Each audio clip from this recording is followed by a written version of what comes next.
The wind on the high plains of Wyoming had a voice. It was not a whisper, but a low, mourning cry that never seemed to end. It scoured the land, bent the tough prairie grass to its will, and stripped the warmth from a person's bones. Elara Matheson felt it as a physical presence, a cold hand pressing against the thin black wool of her dress, molding it to her body as if to remind her she was alone. Before her was the raw, open wound in the earth that had swallowed her husband.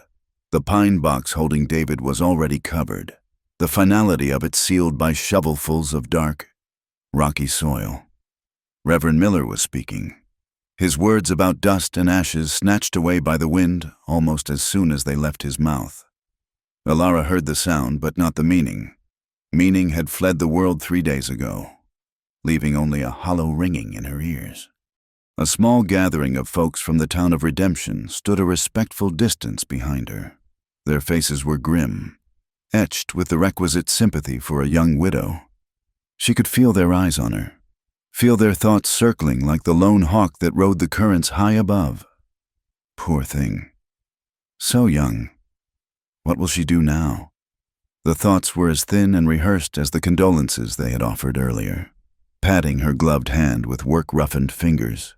Their pity felt like a blanket made of nettles, meant to comfort but only stinging her raw skin. She kept her gaze fixed on the simple wooden cross that marked the grave. David Matheson, beloved husband. The words were a lie, not the love. That had been real enough, but the finality of it. He was not just a husband. He was the architect of her world, the buffer against this harsh land, the steady voice in the terrifying silence of the night. Now, he was just a name carved into wood, and the world he had built for her was collapsing around her feet. When the Reverend's prayer was finished, the gathering dissolved. People shuffled past, murmuring a final, "God be with you, Mrs. Matheson," before climbing into their wagons and turning back toward the distant cluster of buildings that was town. She did not watch them go. She remained, a solitary figure in black against the immense, indifferent canvas of the sky and plains. Only one man did not leave immediately. He stood near his horse at the edge of the small, fenced cemetery, his hat held respectfully in his hands. Silas Kane. She barely knew him. A quiet man who kept a remote homestead miles to the west. A man who seemed more a part of the landscape than a resident of it. He and 2 other ranchers had been the ones to find David, to bring him home. She remembered Silas standing on her porch, his face unreadable, his eyes holding a sadness so deep and settled it looked as if it had been carved there. He had not offered empty words then, and he did not offer them now. He simply stood, a silent witness, before he mounted his horse and rode away, a solitary shape shrinking into the vastness.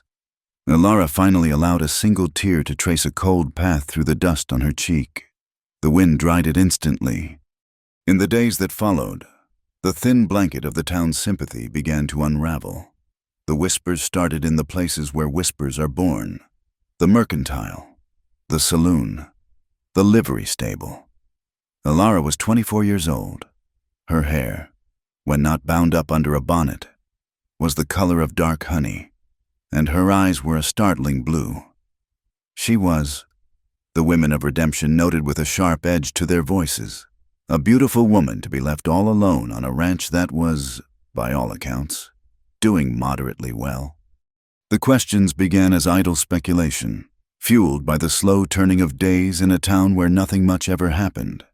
David's death, a cattle stampede, had been ruled an accident by the sheriff. A steer got spooked, the herd turned, and David's horse went down. A tragedy, to be sure. But was it just a tragedy? Was she with him when it happened? Clara May, the blacksmith's wife, asked over a bolt of calico at the general store. Funny, he went out to check the north pasture alone. I heard they had words the morning before, someone else would add, leaning closer. Harsh words. There had been no argument. There had been a hurried breakfast of coffee and biscuits, a kiss at the door, and his promise to be back before supper. But the truth had no currency against a good story. Elara, going about her business with a hollowed-out grief that made every step an effort, began to feel the change. It was in the way conversations stopped when she entered a room. It was in the quick, assessing glances that measured her from head to toe, no longer with pity, but with a cold, hungry curiosity. It was in the way the men looked at her now, their expressions a discomfiting mix of condolence and a raw, opportunistic sizing up. Her isolation was no longer just emotional. It became a physical reality. The ranch, once a place of shared dreams and hard work, became a prison of silence. She tried to manage the 2 ranch hands David had hired, Jeb and a younger man named Billy. At first, they were deferential, hats in hand, their voices soft. But soon, a subtle insolence crept in. "The fence along the creek needs mending. Jeb," she said one morning, her voice sounding small in the wide yard. Jeb, a man with a weathered face and tobacco-stained teeth, spat a brown stream of juice near her feet. "Reckon it can wait. That steer with the cough needs looking after more." He did not look at her as an employer, but as a woman, and a woman who had no business giving him orders. He and Billy would watch her as she crossed the yard, their low talk and occasional laughter following her like a swarm of biting flies. The work was overwhelming. Fences sagged. The cattle seemed more cantankerous, and every creak of the ranch house at night was a fresh torment. The silence was the worst part. It was a living thing, a crushing weight that filled the rooms, amplifying the howl of the wind and the ghosts of 1,000 shared moments. She would sit at the small kitchen table, David's empty chair across from her, and feel herself slowly disappearing. It was during one of these long, empty afternoons that she saw a buggy approaching, raising a plume of dust along the road from town. It was Mr. Abernathy, the town banker. He was a portly man who favored suits that were too tight and a cologne that smelled of bay rum and decay. He climbed down from the buggy, all smiles and solicitous concern, removing his hat as he mounted the porch steps. "My dear Mrs. Matheson," he said, his voice smooth as oiled leather. "I felt it was my duty to come and see how you were faring." She led him into the parlor, a room she had barely entered since the funeral. He settled himself into David's favorite armchair, a violation that sent a fresh pang of grief through her. She remained standing, her hands clasped tightly in front of her. "That is kind of you, Mr. Abernathy," she said. "We are managing—" The lie tasted like ash in her mouth. He tut-tutted, his fleshy face a mask of sympathy. "A terrible business. Terrible. David was a fine man, an ambitious man." He let that hang in the air for a moment.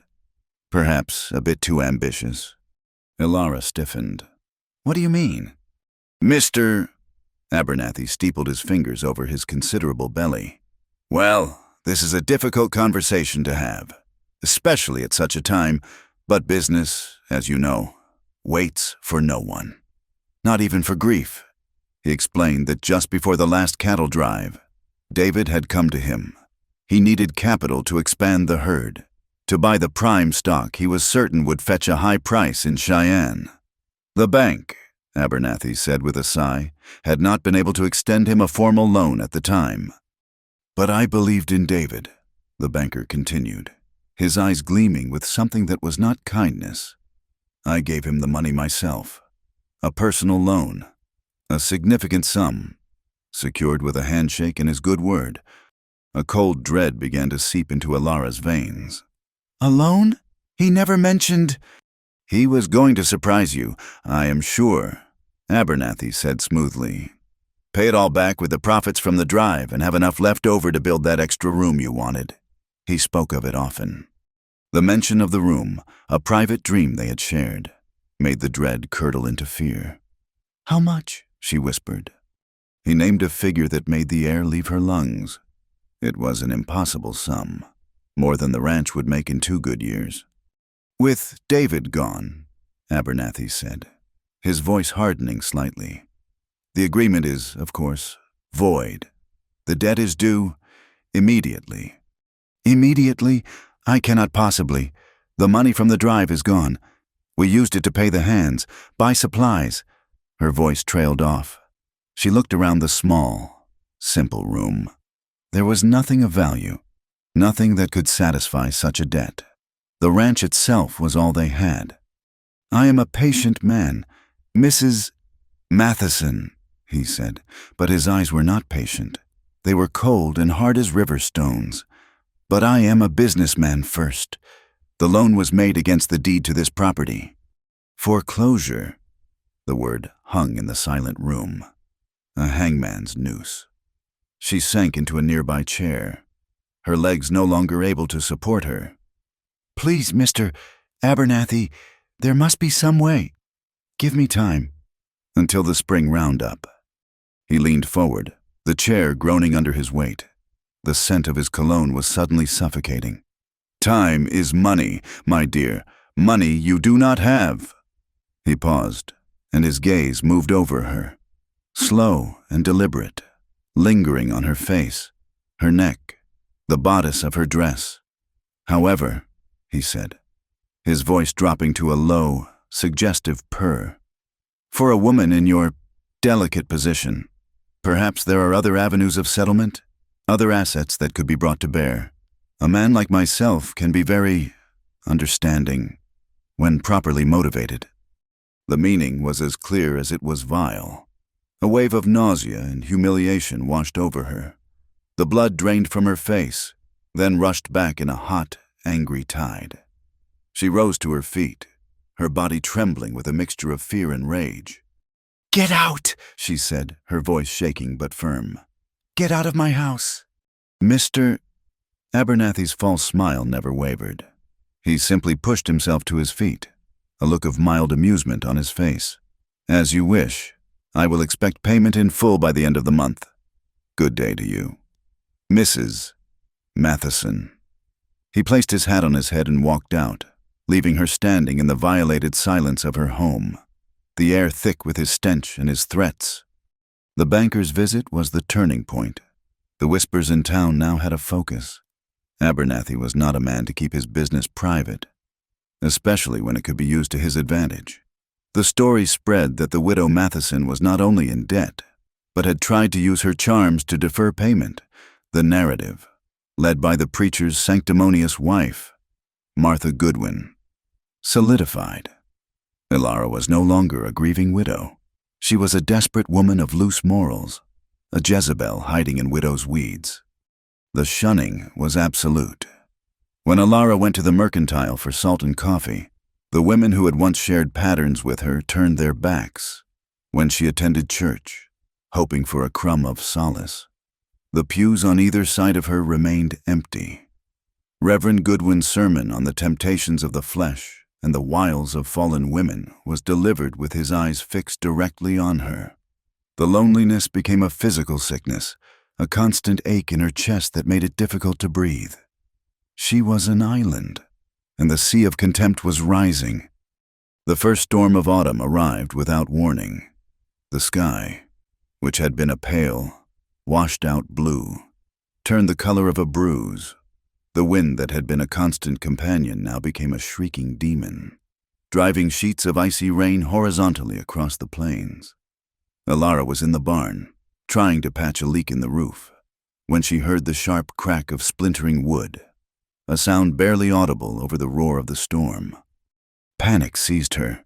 The fence, the west pasture, the last of their herd, the few dozen head that represented her only hope, were in that pasture. She did not think, she did not consider the danger.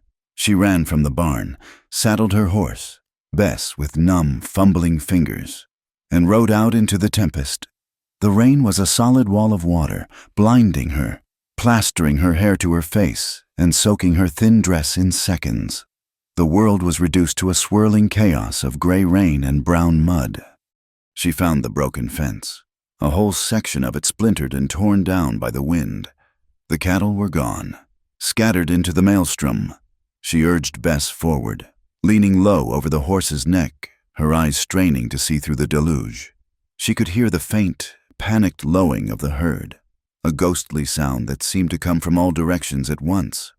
For hours she rode, chasing shadows, her body growing numb with cold. The familiar landmarks of her own land disappeared, swallowed by the storm. She was disoriented, lost. The driving rain felt like tiny, sharp needles against her skin. Exhaustion settled deep in her bones, a heavy, leaden weight. Bess, sure-footed and steady, suddenly stumbled, her hoof sinking deep into a slick patch of mud. The horse scrambled for purchase, but it was too late. Ilara was thrown, landing hard in the cold, sucking mire. The impact knocked the last of the air from her lungs. She lay there for a moment, stunned, the freezing rain pelting her face. Bess stood a few feet away, trembling, her head bowed against the wind. Ilara tried to push herself up, but her limbs would not obey. The mud clung to her, heavy and cold as a shroud. A wave of utter, soul-crushing despair washed over her, extinguishing the last embers of her fight. It was over. The ranch was lost.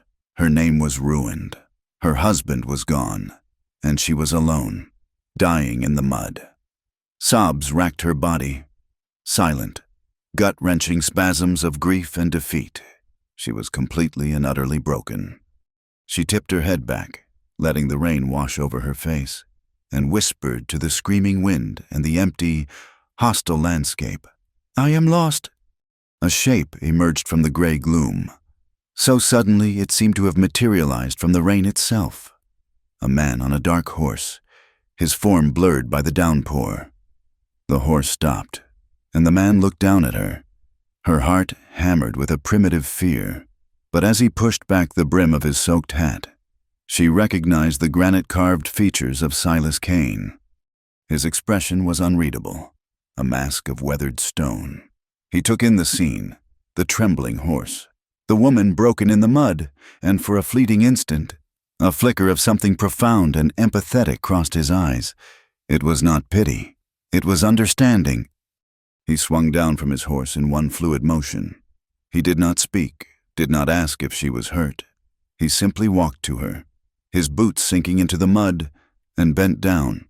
He slid one strong arm under her back and another beneath her knees and lifted her as if she were a child. The shock of his touch, of human contact that was not cruel or calculating, jolted her. He carried her to his horse and set her on its back before mounting behind her. She slumped against him, too cold and exhausted to resist, her body absorbing the steady, surprising warmth of his. He gathered the reins of her horse, and with a soft click of his tongue, urged his own mount forward into the blinding rain. Her head rested against the rough wool of his coat, the steady beat of his heart a strange and comforting rhythm against her ear. The wind howled, but for the first time in a long time, she was not alone in the storm. As they moved through the gray, featureless world, he leaned forward slightly, his voice a low rumble that cut through the noise, clear and certain. "Then follow me home." The world returned to Ilara in fragments. The immediate feeling was of a deep, penetrating cold that had settled in her bones, a cold that seemed to emanate from the inside out. The next was the rough, damp texture of wool against her cheek and the steady, rhythmic gait of a horse moving with unhurried purpose. The roar of the storm had subsided to a relentless, weeping drizzle, and through the gray mist, she saw a landscape she did not recognize.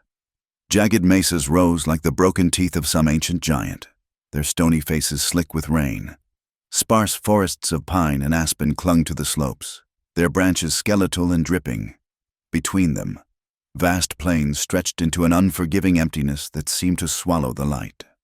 She was riding on a horse with Silas Kane, her arms wrapped loosely around his middle, her hands clutching the front of his worn coat. A tremor ran through her, a shudder born of cold and exhaustion, and she felt him shift slightly, as if to better shield her from the wind. Fear, a cold and familiar companion, coiled in her stomach. She was a woman alone with a man she barely knew, being taken to a place she had never been. Every instinct screamed at her to flee, to fight, but she had nothing left to fight with. The storm had scoured her clean of everything but a fragile, hollowed-out sense of surrender. She had whispered to the wind that she was lost, and the world had answered with this man. There was nothing to do now but see where the path led. The journey felt endless. The drizzle eventually thinned to a damp haze, and the sky began to lighten in the west, the setting sun a weak, watery smear of orange and purple behind the clouds. Just as she thought she could not endure another moment, they crested a low rise, and she saw it, tucked into a shallow valley, sheltered by a stand of tall cottonwoods and the curve of a rocky bluff, was a small cabin. A thin curl of smoke rose from its stone chimney, a beacon of impossible warmth in the desolate landscape. It was not a ranch house. It was a shelter, built with an eye for survival over comfort. The logs were expertly fitted, chinked tight against the wind. A small, sturdy barn stood nearby, along with a well-tended corral. As they drew closer, she saw the details, the neat stack of firewood that reached the eaves of the cabin, the clean-swept porch, the sturdy door. Everything spoke of competence, of a life pared down to its barest essentials. Silas dismounted and, without a word, reached up to help her down. Her legs, numb and weak, buckled beneath her. He caught her easily, his hands firm on her arms, steadying her until she found her footing on the muddy ground. He led his horse and hers toward the barn, leaving her standing alone, a sodden, shivering wreck on the threshold of his solitary world. When he returned, he pushed the cabin door open and gestured for her to enter. The warmth that enveloped her was a physical shock. A fire was already laid in the stone hearth, waiting for a match. The single room was small, impeccably clean, and achingly masculine. A simple cot was built into one wall, covered with a thick wool blanket. A sturdy table and 2 chairs stood in the center. Shelves lined another wall, holding tins of food, books, and neatly folded cloth. The air smelled of wood smoke, coffee, and pine. It was a space built by calloused hands, a fortress against the wilderness and, she suspected, against the world of men. "Sit," he said, his voice a low rumble. It was not a command, but a simple statement of the next necessary action. She sank onto one of the chairs near the hearth as he struck a match and touched it to the kindling. Flames licked up the logs, and a cheerful crackle filled the room, pushing back the gloom. He moved about the cabin with an economy of motion she would come to recognize as his signature. He filled a kettle with water from a bucket and set it on a hook over the fire. He ladled a thick, dark stew from a pot that had been sitting at the back of the hearth into a tin bowl and placed it on the table in front of her. He disappeared for a moment behind a rough canvas curtain that partitioned off a corner of the room and returned with a bundle of clothes. He laid them on the other chair. "They were my wife's. They will be big on you, but they are dry." The mention of a wife was a surprise, though she did not know why. There was no trace of a woman's touch in this spare, functional space.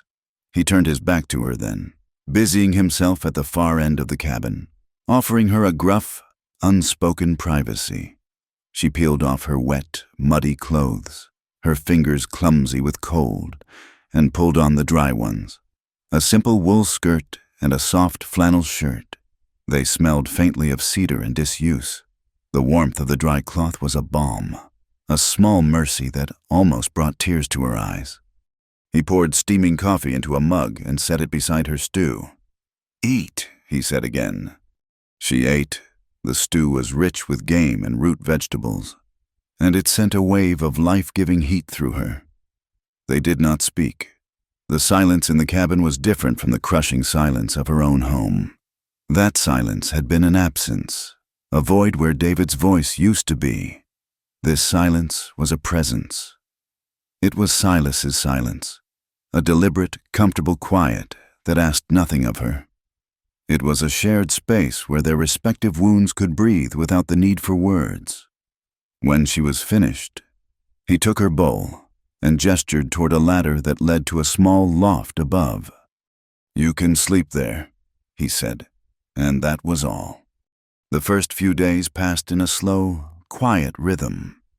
Alara slept in the loft on a surprisingly comfortable pallet, listening to the sounds of the cabin below, the crackle of the fire, the soft scrape of a chair, the steady breathing of the man who inhabited this space. She would wake to the smell of coffee and find a plate of bacon and biscuits left for her at the table before Silas disappeared for his morning chores. She spent her time watching him.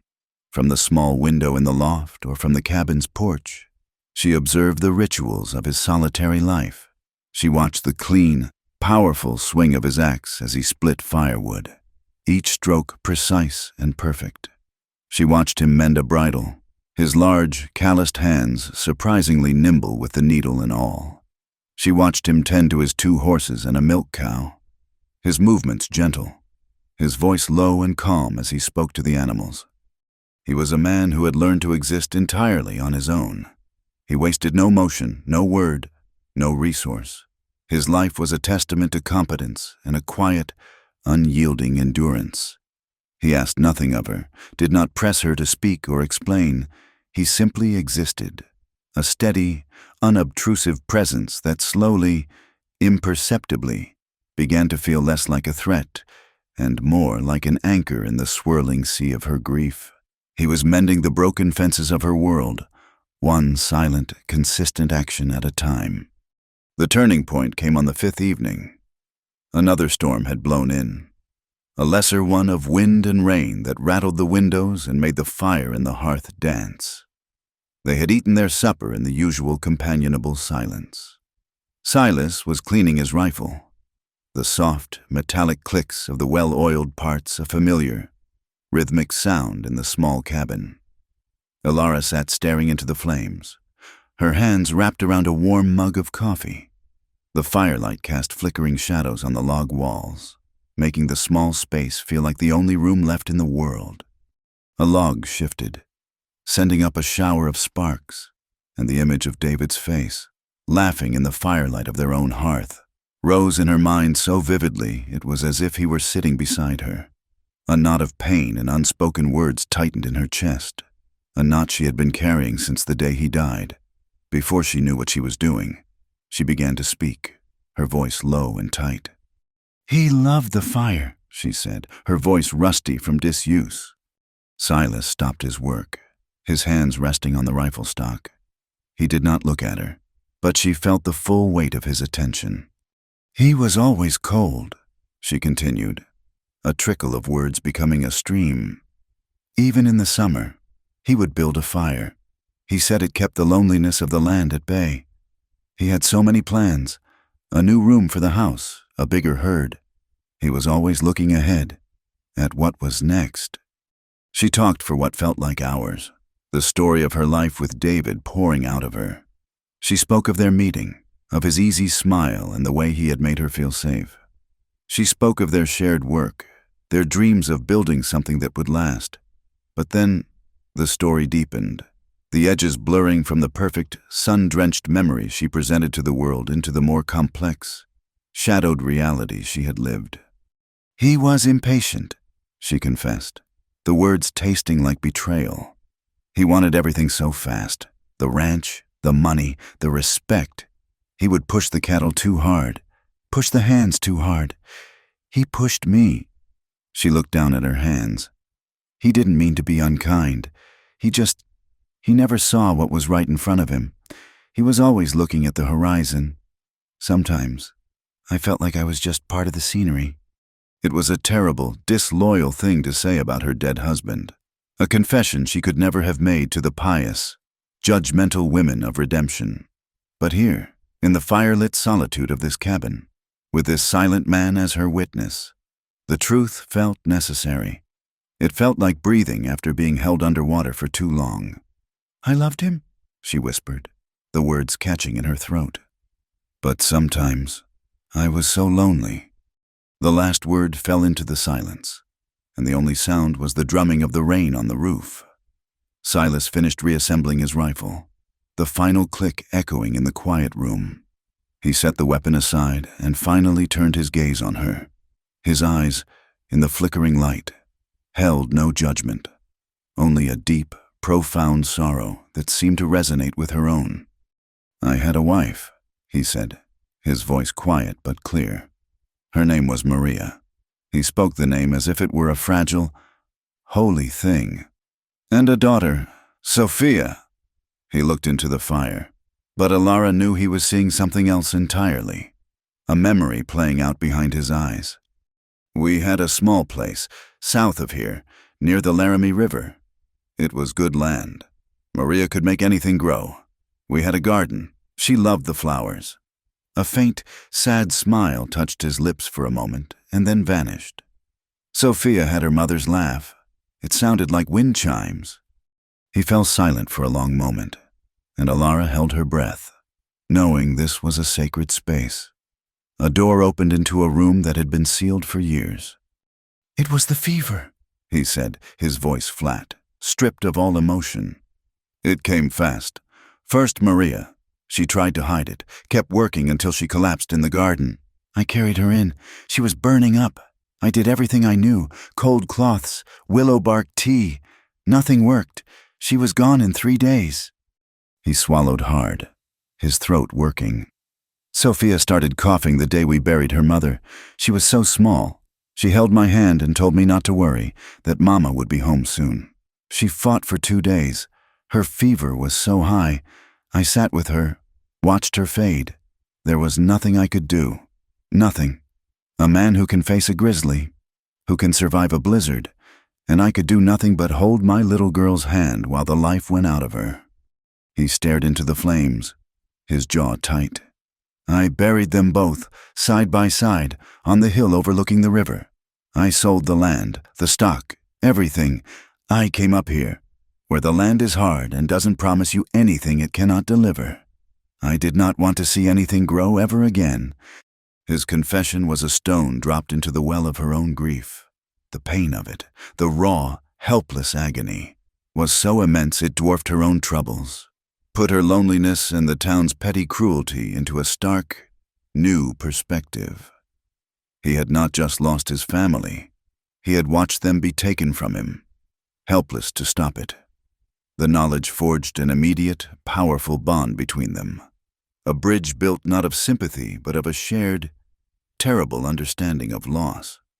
They were two survivors, adrift in the same unforgiving sea, and they had just found each other's wreckage. The outside world intruded 2 weeks later, on a crisp, clear morning that held the first real bite of winter. A man on a mule, laden with traps and furs, came riding down the valley. He was a trapper named Gus, a wiry man with a beard full of twigs and a talkative nature that seemed utterly alien in the quiet of Silas's homestead. Silas traded him coffee and salt for a few pelts, and the man chattered on about the goings-on in Redemption. Alara had stayed inside, but as Gus was preparing to leave, she stepped out onto the porch to retrieve the water bucket. The trapper's eyes widened. "Well, I'll be Mrs. Matheson? We all heard you'd gone missing in that storm. Folks figured the coyotes had gotten you." His gaze darted from her to the cabin door where Silas now stood, and a slow, knowing grin spread across his face. "Looks like you found shelter, though. Good for you." The insinuation in his voice was thick and greasy. Alara felt a hot flush of shame creep up her neck. Silas's face was like stone, his eyes cold. He said nothing, simply stared at the man until Gus's grin faltered. The trapper cleared his throat, mumbled a hasty goodbye, and spurred his mule back the way he had come, a messenger carrying a scandalous new story back to town. Alara knew with a sickening certainty what would happen next. The whispers would become shouts. The widow Matheson, not content with her supposed indiscretions, had run off to live in sin with the strange, reclusive Silas Kane. Her ruin would be complete. He would be painted as a predator, a man who had taken advantage of a grieving woman.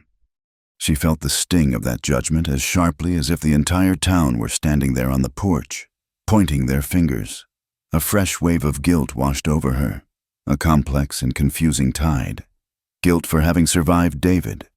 Guilt for abandoning her ranch, her responsibilities, and a new, terrifying guilt for the undeniable sense of safety and peace she had found here, in this small cabin, with this broken man. That night, she could not sleep. The moon was a silver dollar in a black sky, and its cold light spilled through the loft window. Every ghost of her life seemed to have gathered in the cabin. David's disappointed face, Mr. Abernathy's leering smile, the cold, accusing eyes of the women in town. It was too much. The fragile peace she had found here was shattered. Slipping down the ladder, she went to the hearth. The fire had died down to a bed of glowing red embers, offering little light and no warmth.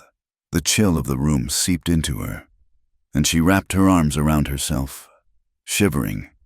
A wave of grief, raw and overwhelming, rose up from the depths of her soul, a silent, suffocating thing that stole her breath. Tears she did not know she had left to cry began to stream down her face. She sank to the floor, her body shaking with silent sobs, utterly alone in the darkness. She did not hear him approach. She only knew he was there when a large shadow blotted out the faint glow from the embers. She looked up and saw Silas standing there, a silhouette against the darkness. He did not speak. He did not reach for her or offer the empty platitudes she had come to expect from the world. He simply walked to the other side of the cold hearth, lowered himself to the floor, and sat. He leaned his back against the stone, his long legs stretched out before him, and looked into the dying embers. He just sat with her in the darkness, a silent, steady presence. He did not try to fix her sorrow. He simply shared its weight, letting her know, without a single word, that she was no longer crying into the void. And as the hours passed, and the first pale, gray light of dawn began to creep through the window, his presence became a silent promise. You are not alone in this pain. The days grew shorter, the angle of the sun lower and weaker, casting long, skeletal shadows across the valley. The wind, once a morning cry, now carried a sharp, predatory bite. Winter was coming not as a quiet guest, but as an invading army. Their life in the small cabin, which had been a temporary arrangement born of crisis, solidified into a true partnership of survival. There was no discussion of Ilara leaving. The world outside this sheltered valley was a hostile memory, and the coming snows would soon make it an impossible destination. They worked from dawn until the last vestiges of twilight faded from the sky. Silas, with his deep knowledge of the land and its unforgiving seasons, directed their efforts with few words. Ilara, a quick study with a well of determination she never knew she possessed, followed his lead. They reinforced the chinking between the logs of the cabin and the barn, packing it tight with mud and dried grass to seal out the wind's probing fingers. They spent days hunting. Silas with his rifle and Ilara, to her own surprise, with a growing proficiency for setting snares that brought them a steady supply of rabbits and grouse. She learned the rhythms of his life, which were the rhythms of the earth itself. She learned the sharp, clean smell of pine smoke on a cold morning, the satisfying heft of a full water bucket, the patient art of smoking and salting meat to last them through the deep winter. Her hands, once soft and accustomed to needlework and kneading dough, became chapped and calloused, marked with the small cuts and scrapes of real labor.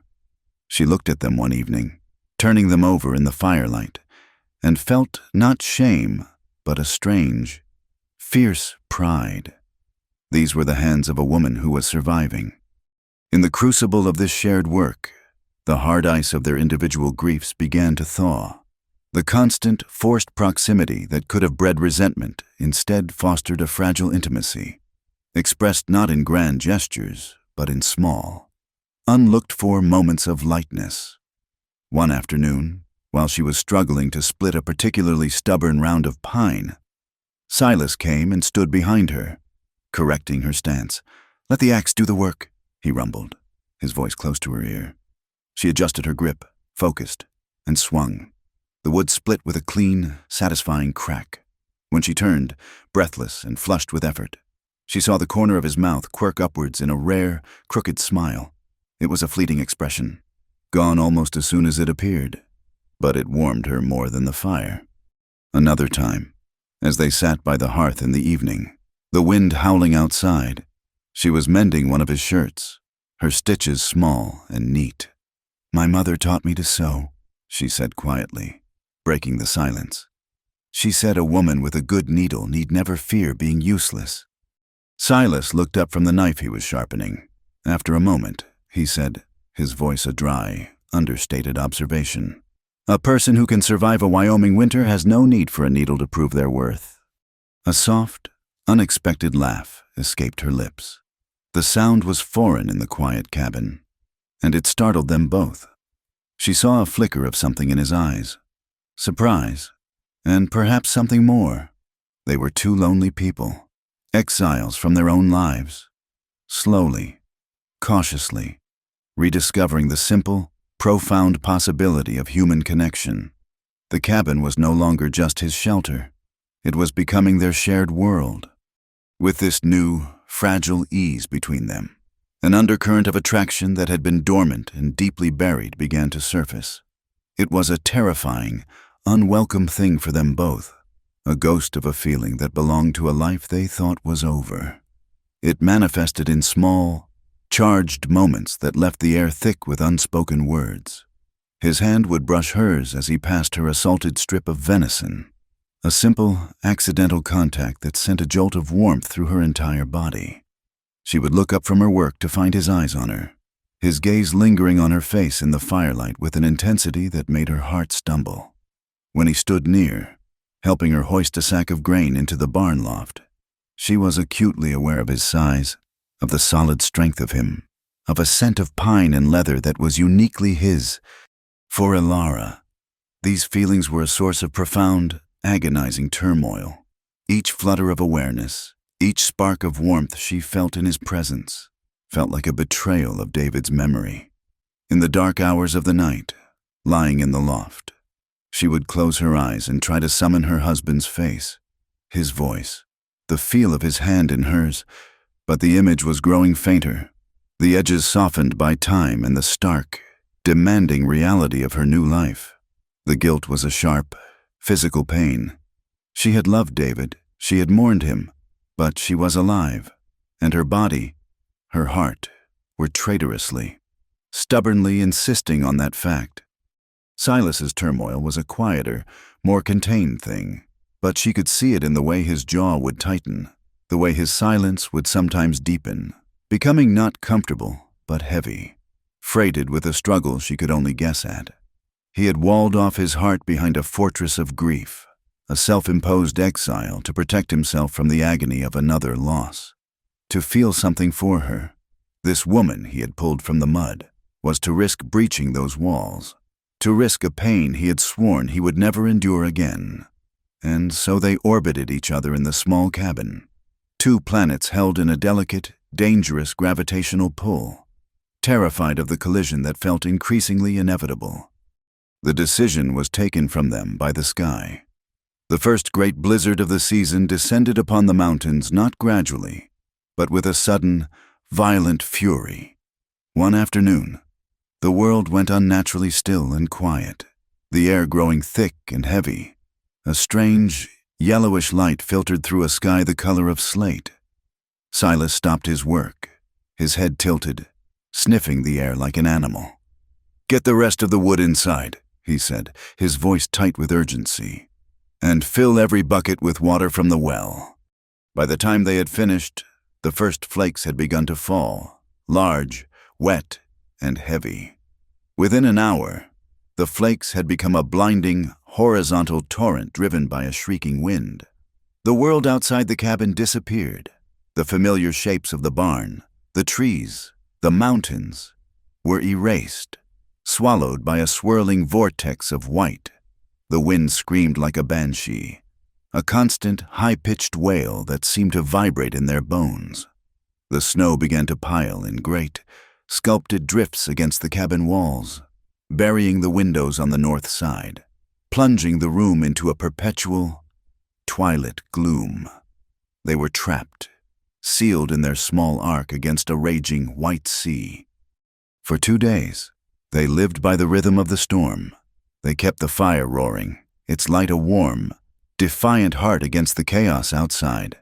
They spoke little, the sound of their voices swallowed by the ceaseless howl of the wind.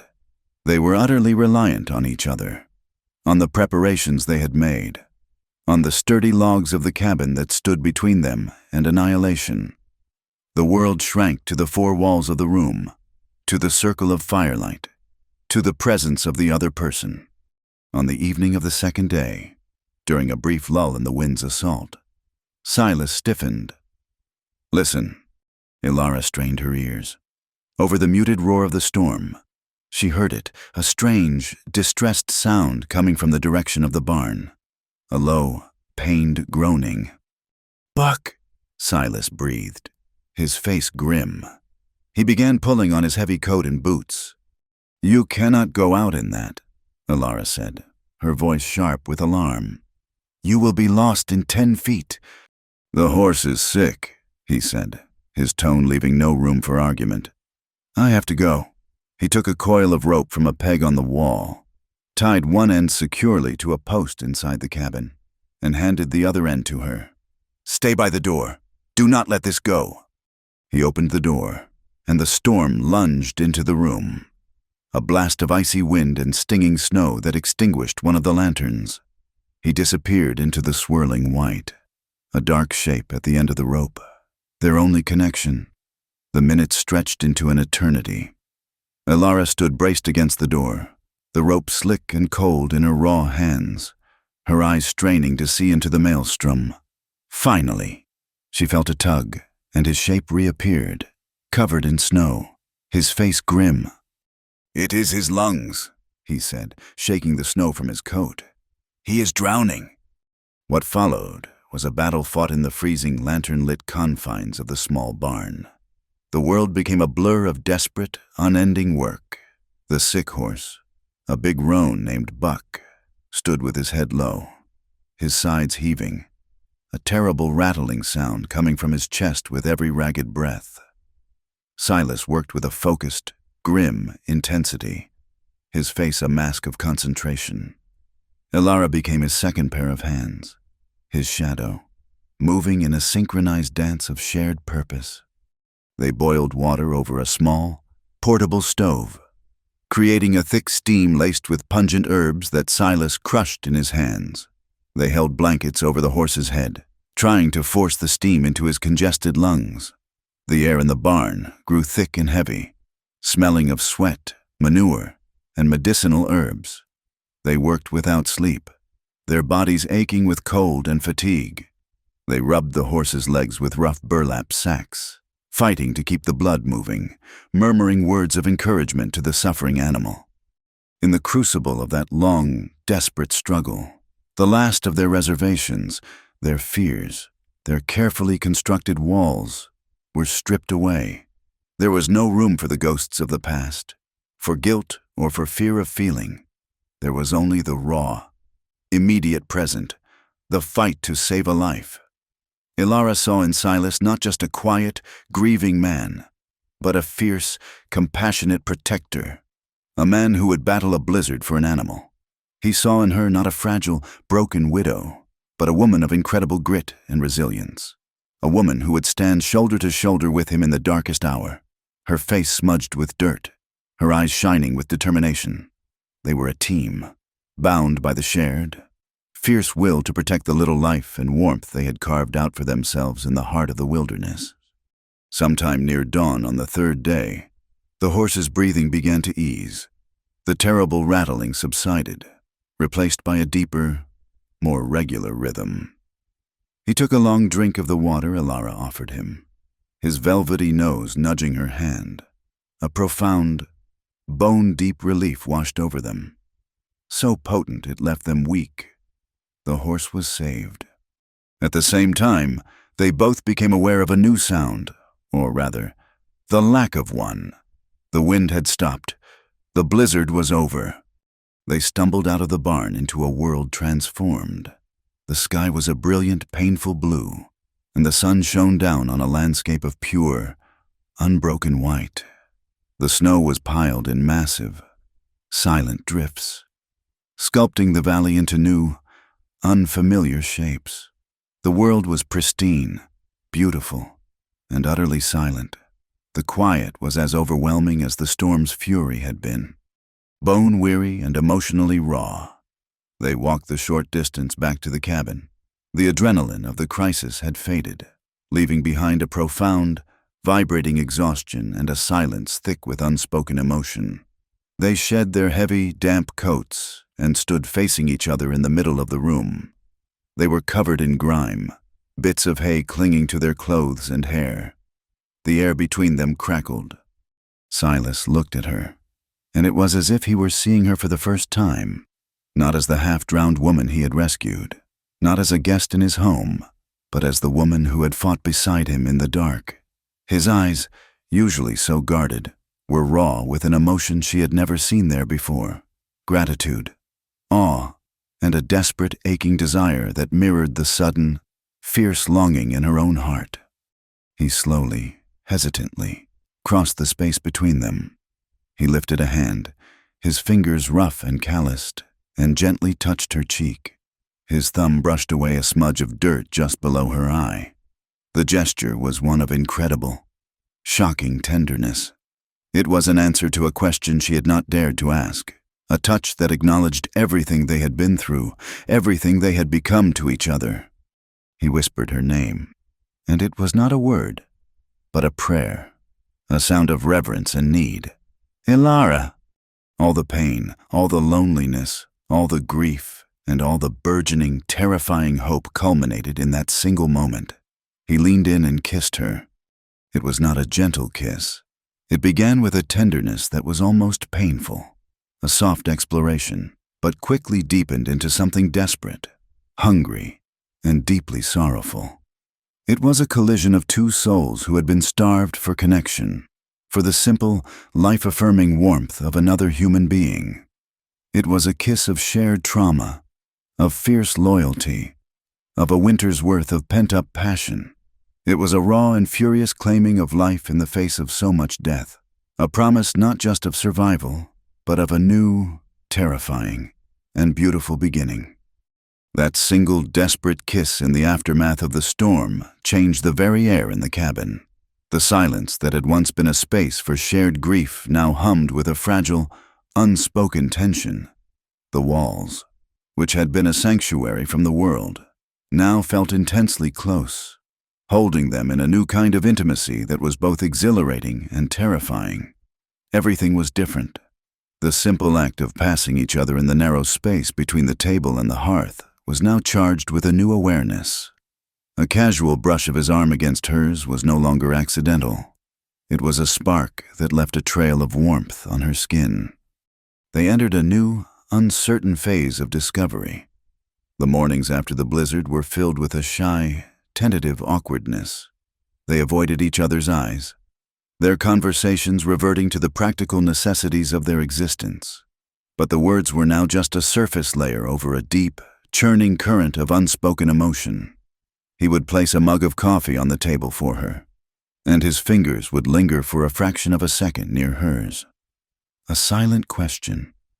She would hand him a mended shirt, and her gaze would meet his for a moment too long. A silent answer. It was a slow, cautious exploration. One evening, as she stood on the porch watching the last of the sun's rays paint the snow-covered peaks in hues of rose and gold, he came to stand beside her. He did not speak for a long time, simply stood with her, sharing the vast, cold beauty of the landscape. Then, he slowly, deliberately, reached out and took her hand. His palm was rough and calloused, but his touch was gentle, his fingers lacing through hers as if they were made for it. She did not pull away. She leaned her head against his shoulder, a simple gesture of trust and acceptance that spoke more than words ever could. In that quiet moment, surrounded by the immense silence of the mountains, they acknowledged the profound, unalterable shift between them. They were no longer just two survivors. They were his and hers, in some new and undefined way. This fragile peace was a world unto itself, born of isolation and forged in crisis. But as the days grew longer and the Chinook winds began to whisper down from the mountains, their world began to expand. The snow, which had been their fortress, began to melt. The relentless white receded, revealing the damp, brown earth beneath. The creek at the bottom of the valley, which had been frozen solid, began to trickle, then to rush, its voice a cheerful, boisterous announcement that the world was waking up. And with the waking of the world came the inevitable return of men. They saw the riders from a distance, two dark figures on horseback moving slowly up the valley. Alara's heart seized with a cold dread. Their winter of solitude was over. Silas stood beside her on the porch, his body rigid, his hand resting instinctively on the handle of the knife at his belt. As the riders drew closer, their identities became clear. The portly, self-important figure in the lead was Banker Abernathy. Beside him, looking uncomfortable and out of place, was Sheriff Miller. Abernathy pulled his horse to a halt a few yards from the cabin, his gaze sweeping over the scene with a proprietary air. He took in the neat stacks of wood, the smoke curling from the chimney, and his eyes finally settled on Alara. Standing beside Silas, a smug, unpleasant smile spread across his face. "Well, well," he called out, his voice oozing a false heartiness that did not reach his cold eyes. "Sheriff, it appears the lost lamb has been found." He dismounted with a grunt, his boots sinking into the soft mud. "Mrs. Matheson, the entire town of Redemption has been sick with worry for you. We've feared the worst. As you can see, Mr. Abernathy." "I am quite well," Alara said, her voice steady, betraying none of the fear that fluttered in her chest. Abernathy's gaze slid to Silas, his expression curdling into one of righteous contempt. "And it seems you have had company. We heard rumors, of course. A woman alone, grieving, susceptible. It is a good thing the sheriff and I came to ensure your welfare." He turned to the sheriff. "This man, Kane, he has a reputation, a recluse. It is our duty to see that he has not taken advantage of this poor, vulnerable widow." He was framing it as a rescue, a mission of mercy, but his true intent was clear in the hard glint in his eyes. This was about power. This was about intimidation and control. He was here to reclaim what he saw as his. He took a step toward the porch, his voice dropping to a tone of stern condemnation aimed at Alara. "I must say, I am disappointed. Your husband is barely cold in his grave, and you are found here, living in sin with this man. Have you no shame?" Something inside Alara, something that had been dormant for a long time, ignited.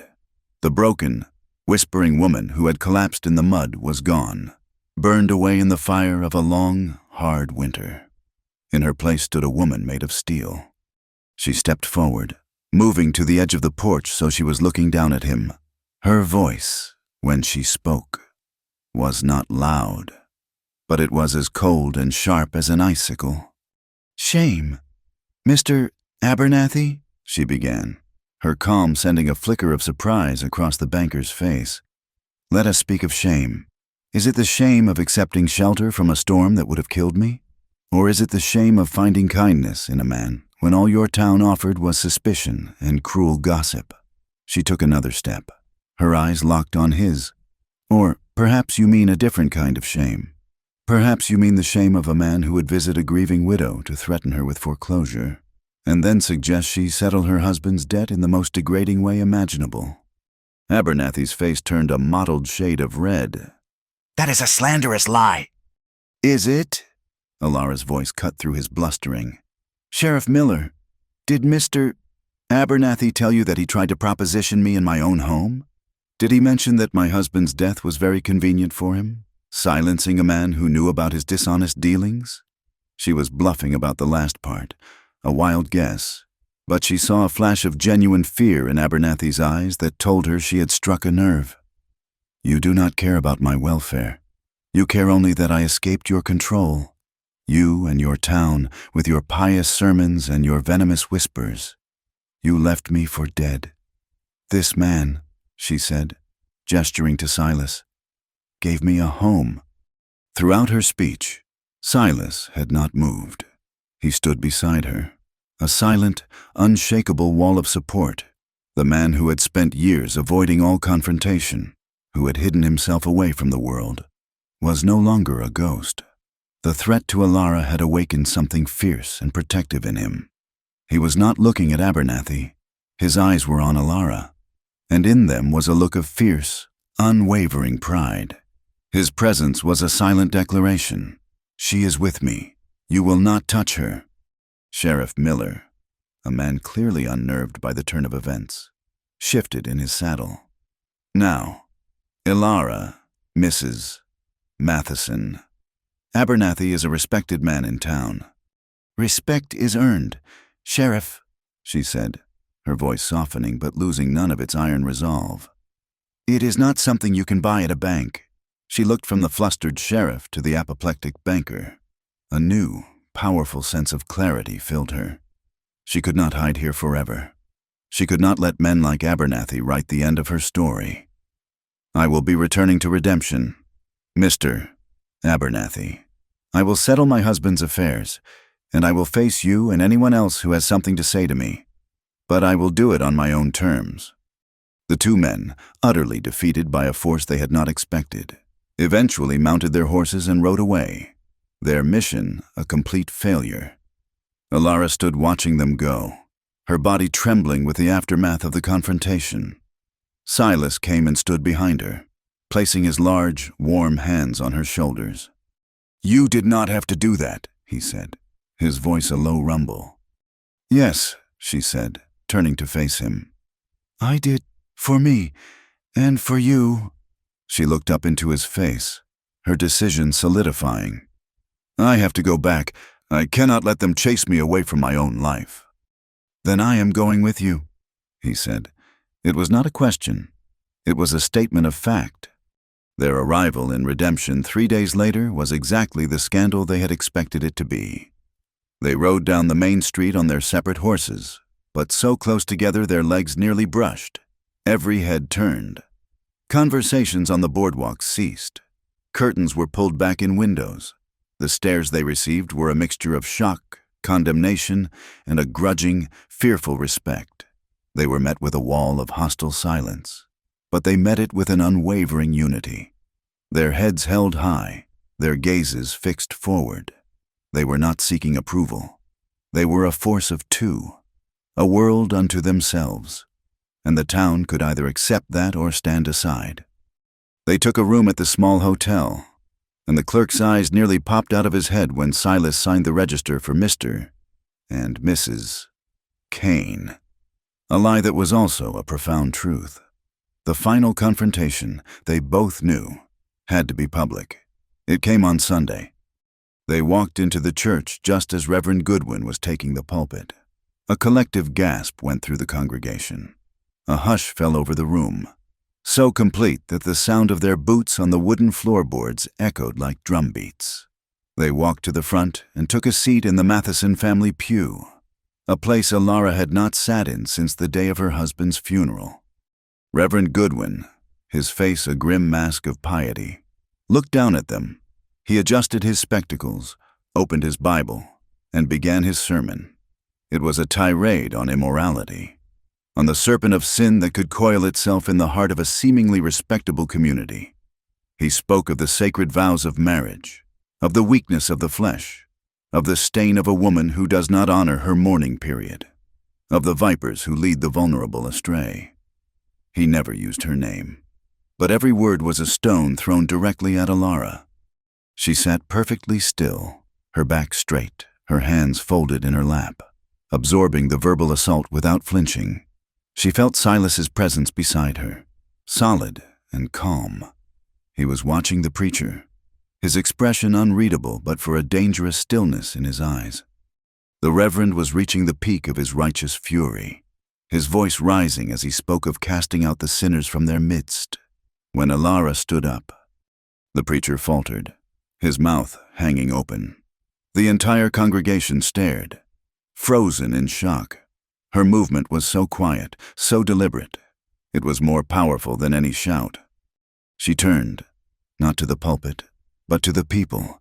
Her voice, when she spoke, was clear and steady, carrying to every corner of the small church.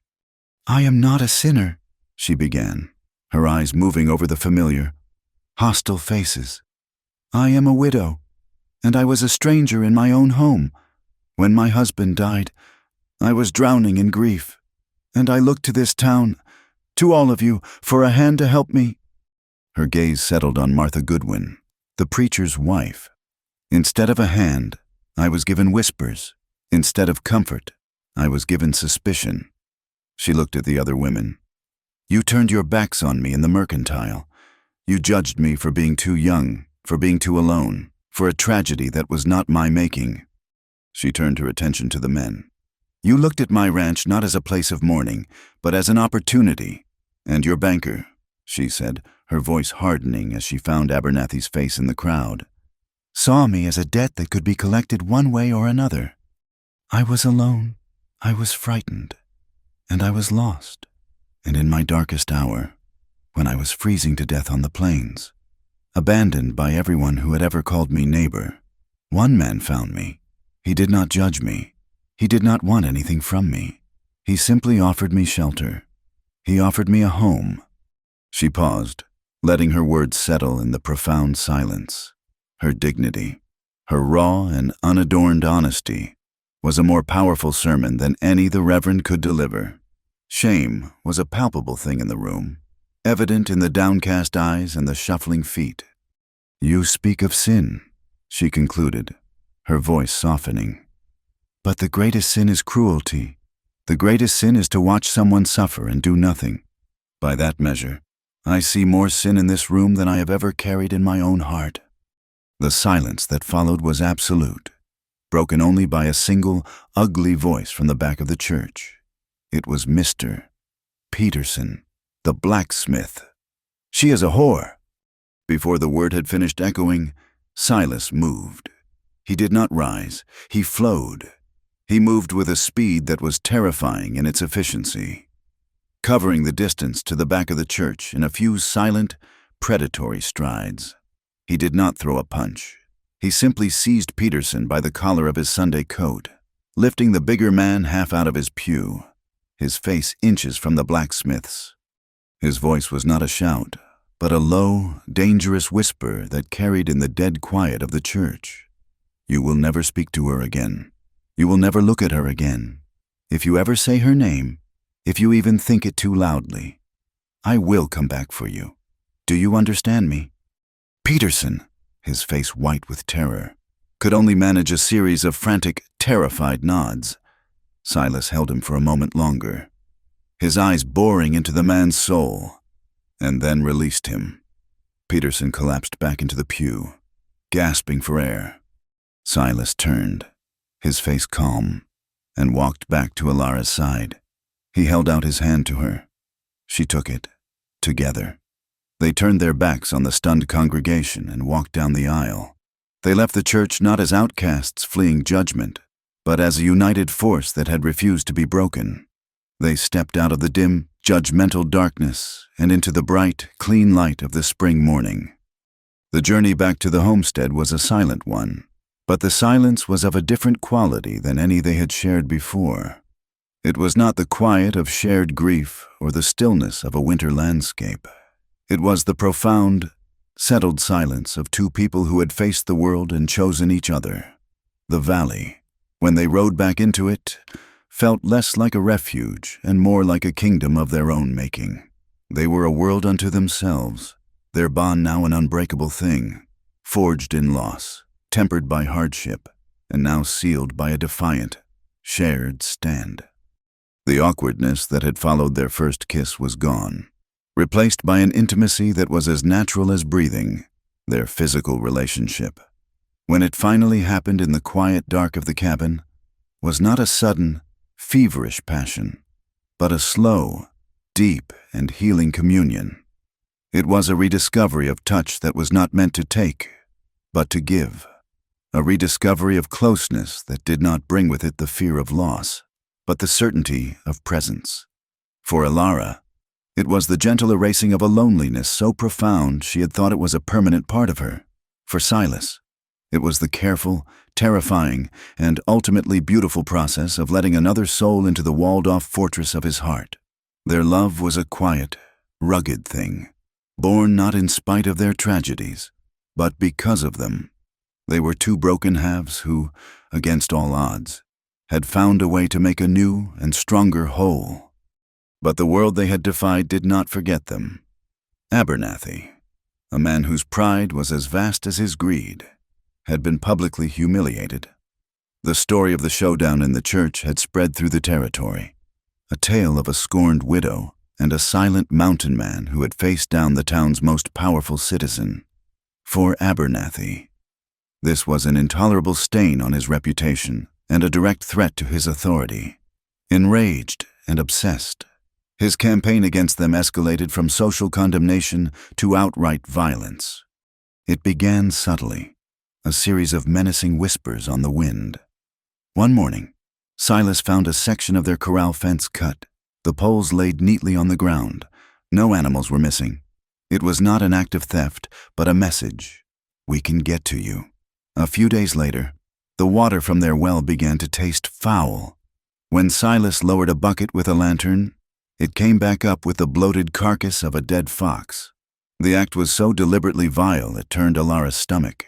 They were forced to haul their water from the creek, a laborious and time-consuming task. It was an attack on their most basic means of survival. They knew who was behind it. They did not need proof. They could feel Abernathy's hatred reaching out from redemption, a long, dark shadow touching their peaceful valley. A new tension entered their lives. The quiet solitude of the homestead was replaced by a constant, watchful vigilance. Every unfamiliar sound, every shadow that seemed out of place, was a potential threat. He will not stop, Alara said one evening, as they sat by the fire, the cabin door barred. I know, Silas replied, his face grim. He looked at her, at the worry that creased the corners of her eyes. You need to learn to shoot. He took down his spare rifle the next morning, a Henry repeater that was lighter than his own buffalo gun.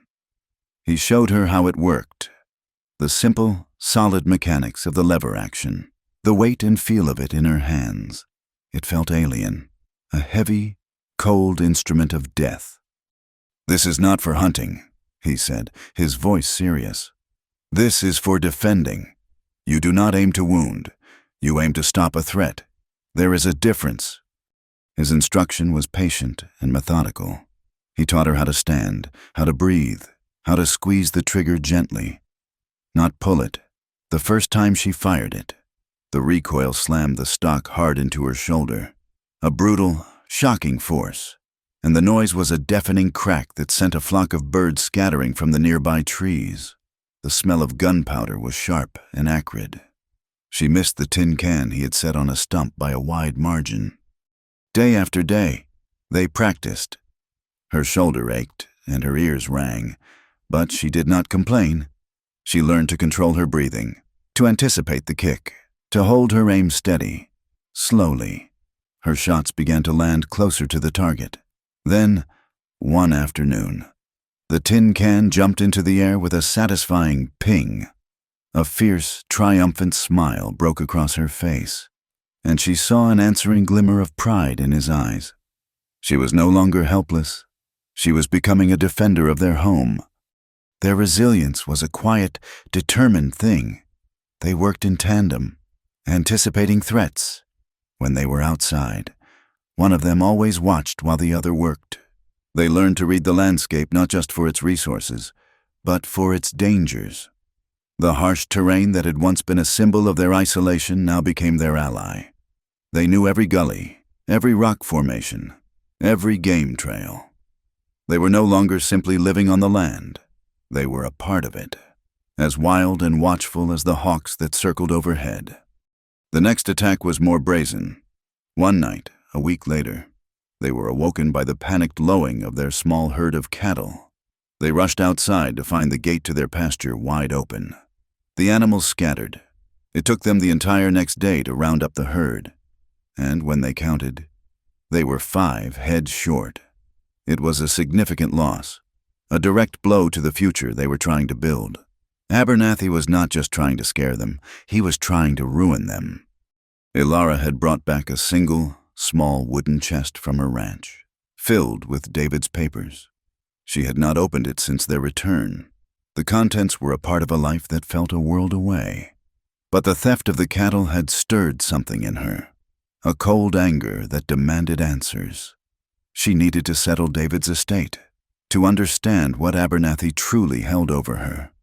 One rainy afternoon, while Silas was out checking the snares, she finally opened the chest.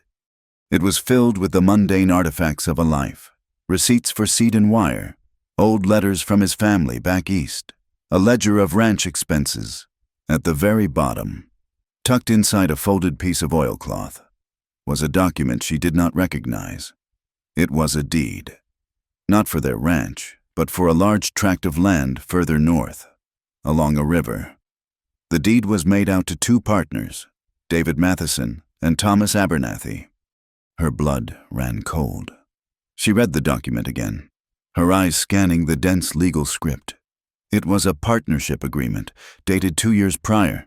They had gone in together on a large land purchase, a speculative venture based on the rumored path of a new railroad spur. As she sifted through the rest of the papers in the chest, she found a series of letters from Abernathy to David. The early ones were friendly, full of optimistic talk of profits, but the later ones were sharp, demanding. There were mentions of a disagreement, of David accusing Abernathy of using bank funds to undervalue the purchase and cheat him of his rightful share. The last letter from David to his lawyer, a rough draft he had never sent, was damning. In it, he laid out his entire case against the banker, threatening to expose him to the territorial authorities. The letter was dated the day before the cattle stampede that had killed him. Ilara sat on the floor of the cabin, the papers spread around her, the rain drumming a mournful tattoo on the roof. The pieces clicked into place with a horrifying, sickening finality. This was never just about a loan. It was never just about Abernathy's wounded pride.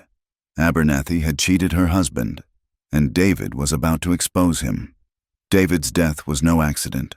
It was murder, and Abernathy's relentless persecution of her was not just cruelty. It was a desperate, calculated attempt to silence the one person who might uncover his crime. When Silas returned, he found her sitting exactly as he had left her, her face pale, her eyes wide with a terrible new knowledge. She did not have to speak. He looked at the papers, then at her face, and he understood. The hidden war they had been fighting had just been given a name, and the stakes had been raised to life and death. Abernathy must have sensed the shift. Perhaps one of his hired men had seen her return from redemption with David's chest. Perhaps he simply realized that terror and attrition were not working. He could not afford to let her live, not with the knowledge she now held. The time for subtle threats was over. The final assault came 3 nights later, under the cover of a moonless, starless sky. The darkness was absolute, a thick, smothering blanket that swallowed sound and sight. Ilara and Silas were asleep when the first sign of trouble came, a faint, nervous whinny from Buck in the barn. Silas was awake instantly, moving from the bed to the floor in a single, silent motion. "Stay down," he whispered, his voice a low growl. He crawled to the wall where his rifle rested. Ilara's heart was a frantic drum against her ribs. She reached under the bed for the Henry rifle, its wooden stock cool and solid in her trembling hands. The first gunshot was a deafening explosion that shattered the night silence and a window pane simultaneously. Glass sprayed across the floor. Ilara flinched, a small cry escaping her lips. Another shot ripped through the opposite wall, splintering the log just above her head. They were being fired on from 2 sides. There were at least 2 of them. "They are trying to pin us in," Silas whispered, his voice unnaturally calm in the chaos. "They think we are fools. The gunfight that followed was not a noble affair. It was brutal, chaotic, and terrifying. The small cabin became a death trap, filled with the deafening roar of gunfire, the smell of gunpowder, and the splintering of wood. They were trapped, shadows moving in a room lit only by the bright, repeating flashes of muzzle fire from outside. Silas moved to the side of the shattered window, keeping low. "Cover the back," he ordered. Ilara crawled across the floor, her body trembling but her mind strangely clear. The hours of practice, the patient instruction, took over. She positioned herself by a small window at the rear of the cabin, the Henry rifle pressed tight against her shoulder. She peered into the impenetrable darkness, waiting, listening. She heard a faint scraping sound nearby, the sound of a boot on rock. A dark shape detached itself from the deeper darkness near the corner of the barn. A man, moving low and fast toward the back of the cabin. A flash of orange erupted from the shape. Another bullet slammed into the cabin wall. Ilara did not think. She reacted. She lined up the rifle's sights with the memory of where the flash had been, took a steadying breath as Silas had taught her, and squeezed the trigger. The Henry kicked hard against her shoulder. A strangled cry of pain and surprise answered from the darkness, followed by the sound of a body hitting the ground. I hit him, she gasped, a mixture of horror and fierce triumph coursing through her. The shooting from that side of the cabin stopped, but the attack from the front intensified. A heavy body slammed against the cabin door, trying to break it down. Silas fired through the thick wooden planks, and the assault on the door ceased, replaced by a string of curses. A voice, thick with rage and panic, cut through the night. It was Abernathy. "Burn them out!" A new, more primitive fear seized Ilara. Fire! A wave of hot, acrid smoke began to seep under the door. She could see a flickering, orange glow through the cracks. They had started a fire on the porch. "We have to move," Silas said, his voice grim. "Now." He kicked open the rear door, the one opposite the fire, and they spilled out into the night. For a moment, they were illuminated by the growing blaze on the porch. A rifle cracked from the darkness near the woodpile. Ilara felt a searing pain as a bullet grazed her arm, a hot line of fire that made her cry out. Silas shoved her behind him, firing his own rifle toward the muzzle flash. He grabbed her hand and pulled her toward the dark shape of the rocky bluff that sheltered the valley. The familiar landscape was now their only hope of survival. They scrambled up the rocks, the sounds of pursuit close behind them. They found cover in a shallow overhang, their backs pressed against the cold stone, their lungs burning. Below them, the cabin's porch was now fully engulfed in flames, casting a hellish, dancing light over the entire homestead. Two figures emerged into the light. One was Abernathy, his face contorted with hate, a pistol in his hand. The other was a tall, lean man, one of his hired guns, who was reloading his rifle. The man Ilara had shot was nowhere to be seen. "They went up the rocks," the hired man shouted. "They are trapped." As the man turned to follow, Silas raised his rifle, took careful aim in the firelight, and fired. The hired gun crumpled to the ground without a sound. Abernathy was alone. He stared at the body of his last man, then up at the rocks, his face a mask of pure, unhinged fury. He raised his pistol and began firing wildly into the darkness where they were hidden, bullets ricocheting off the rocks around them with sharp, angry whines. Ilara fumbled to reload the Henry, her hand slick with the blood from her arm. She managed to chamber a round just as she heard the click of Abernathy's pistol on an empty chamber. He was out of bullets. In the sudden, ringing silence, Silas stood up. "It is over. Abernathy," he called down, his voice echoing in the valley. For a moment, it seemed to be true. But Abernathy, his eyes wild in the firelight, saw Ilara move into view beside Silas. She was holding the rifle, but her arm was injured, her aim unsteady. Seeing her, his target, Abernathy let out a roar of rage and charged toward the base of the rocks. Pulling a second, smaller pistol from his belt, he was closing the distance. Too fast for Alara to get a clear shot. Silas did not hesitate. He did what he was born to do. He protected. He launched himself off the rock ledge, a fall of 10 feet, landing in a crouch on the ground below. He tackled Abernathy just as the banker raised his pistol to fire at Alara. The two men crashed to the ground in a desperate, grunting struggle. The gun went off, the shot muffled by their bodies. Silas cried out, a sharp, ragged sound of pain. Alara screamed his name in the chaotic, writhing struggle for the weapon. Abernathy's gun went off again, a loud, final crack. Then silence. The struggle ceased. For a heart-stopping moment, nothing moved. Then Silas slowly, painfully, pushed himself up. Abernathy lay still beneath him, a dark stain spreading across his chest, his eyes open and staring sightlessly at the burning cabin. The last hired gun, the one Alara had wounded, suddenly appeared from the shadows behind the barn.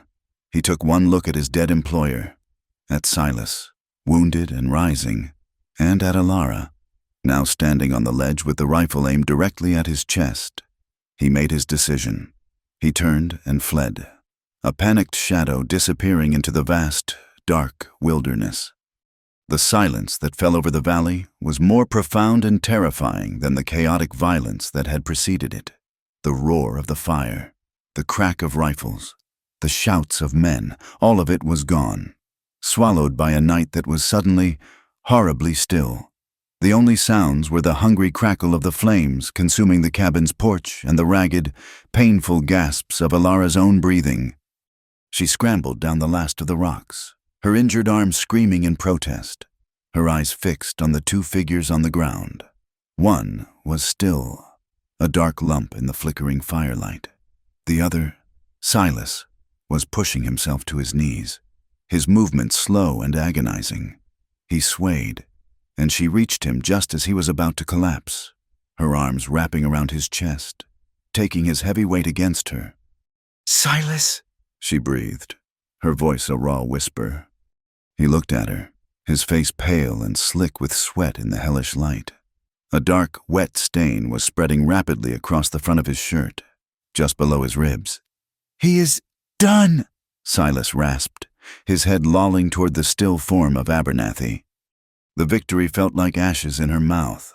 The threat was over, but the cost was a gaping, bleeding wound in the man who had become her entire world. A fresh wave of tragedy washed over her, so immense it threatened to drown her. But this time, she did not sink.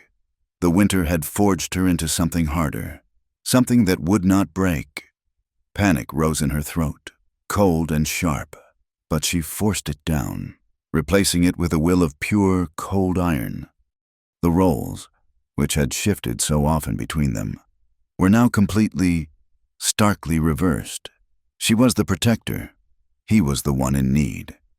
We have to get you inside, she said, her voice a command that belied the terror fluttering in her heart.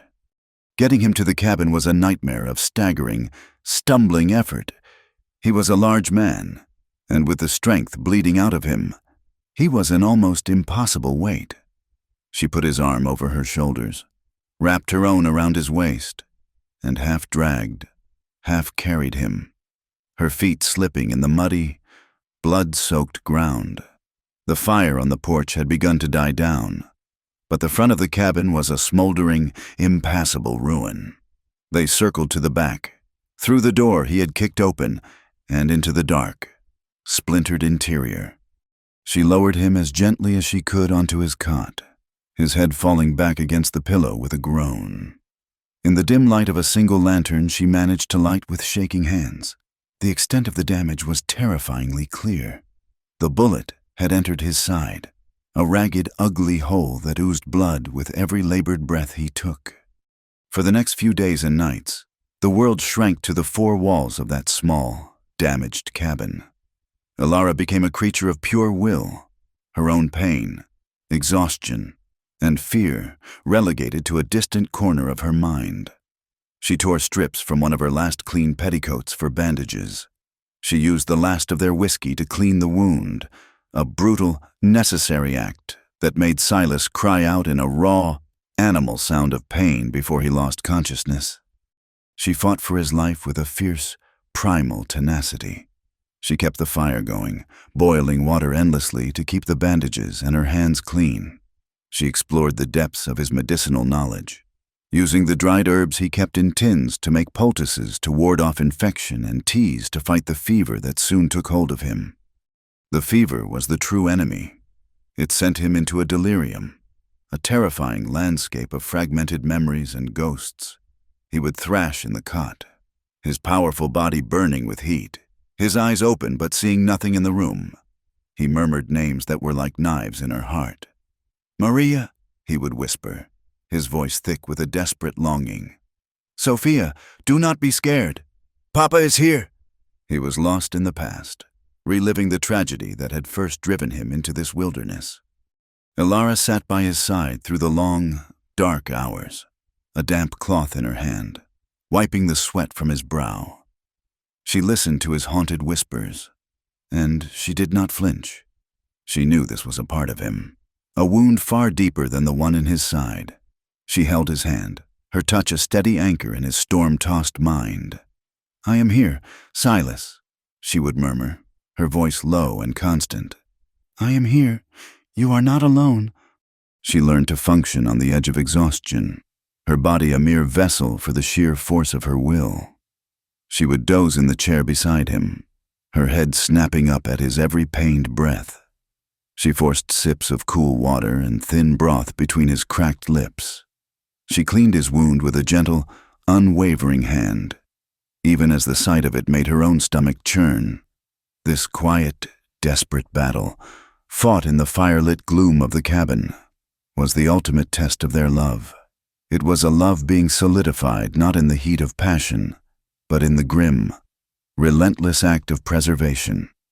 After 3 days, the fever broke. She awoke from a shallow, dreamless sleep in the chair to find him looking at her, his eyes clear and lucid for the first time. He was terribly pale and weak, a shadow of the powerful man he had been. But he was present. He was with her. "Ilara," he whispered, his voice a dry rasp. Tears of pure, overwhelming relief streamed down her face. She took his hand, pressing it to her cheek. "You came back to me," she said, her voice thick with emotion. His recovery was slow, a painstaking process of reclaiming his strength, and in his vulnerability, a new, even deeper level of intimacy grew between them. The roles were set. She was his caregiver, and he, the self-sufficient man who had never relied on anyone, had to learn to be cared for. She fed him, spooning broth into his mouth as she would a child. She helped him drink. She cleaned his face and body with a soft, damp cloth. She held him through the nightmares that still came, his body tensing with the memory of the fight, until the calm sound of her voice could soothe him back to sleep. And he, in turn, allowed it. He let her see him at his weakest, his most helpless. He allowed himself to be loved in a way he never thought possible again, with a tenderness that was not demanding, but life-giving. He would watch her as she moved about the cabin, her arm bandaged, her face etched with fatigue, and a look of profound, heart-wrenching gratitude would fill his eyes. The fortress around his heart, which had been breached by passion, was now completely dismantled by her quiet, unwavering devotion. It was a week after the gunfight that Sheriff Miller finally rode out to the homestead. He was accompanied by 2 deputies, a small posse prepared for the worst. He found not a bloody battlefield, but a scene of quiet convalescence amidst destruction. The bodies of Abernathy and his hired guns, covered by a canvas sheet, were a grim testament to the violence. The porch of the cabin was a blackened, charred ruin, and inside, a recovering Silas Kane sat in a chair by the fire, while a resolute Ilara Matheson calmly cleaned a rifle at the table. She met the sheriff's shocked and questioning gaze with a calm that unnerved him. There was no hysteria, no fear.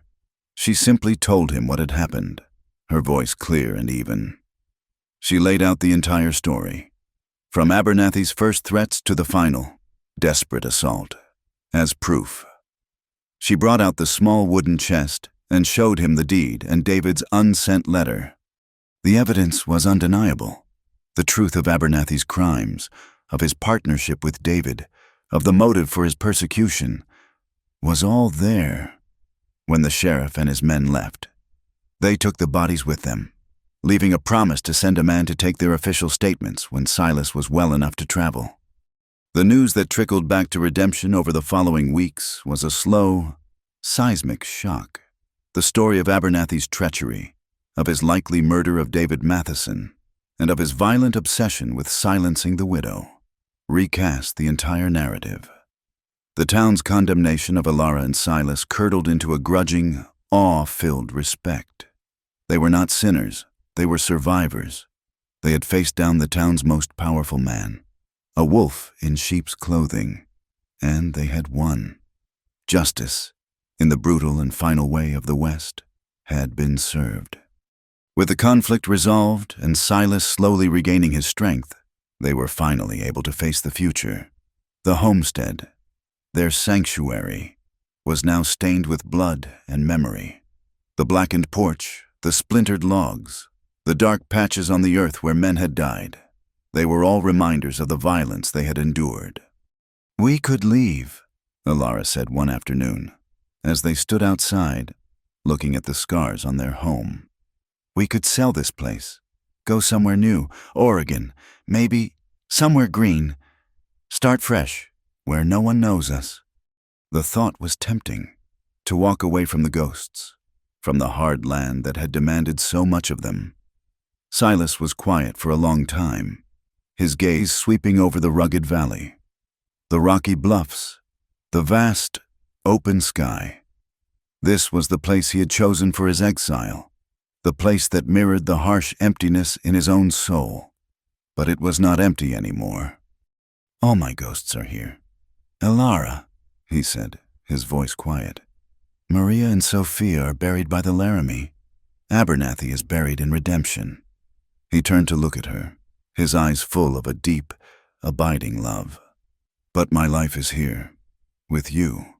She looked out over the wild, rugged land, and she understood. This place was not a graveyard of their pasts. It was the crucible that had forged them into who they were now. Every rock, every tree, every gust of wind was a witness to their survival, to the birth of their love.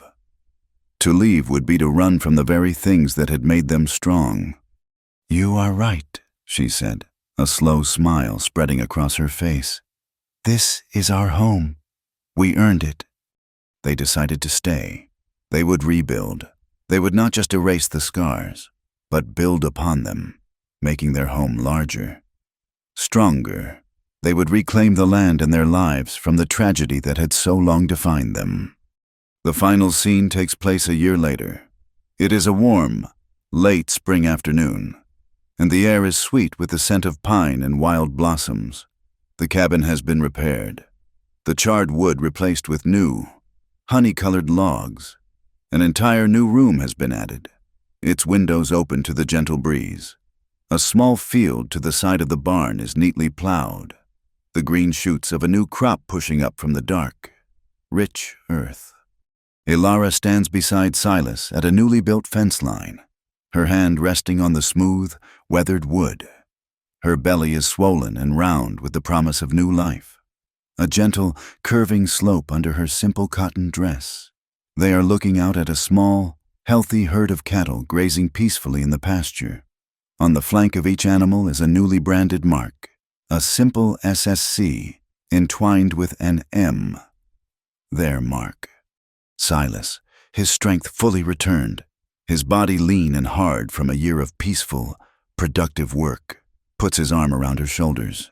He draws her close, his hand coming to rest protectively on the curve of her belly. They stand in comfortable silence, two figures rooted in the land they have claimed, watching as the setting sun paints the vast western sky in brilliant strokes of orange, purple, and gold. She had been a woman lost in a world of grief and cruelty. He had been a man lost in a prison of his own past. He had looked at her, broken and defeated, and offered her the one thing he had left to give. He had led her home, and together, in the heart of the unforgiving wilderness, they had finally, truly, built one of their own. Thank you for joining us on this journey. We would love for you to comment with where you are listening from to connect with fellow fans. And please subscribe to the From Wild West channel to share your thoughts on our stories.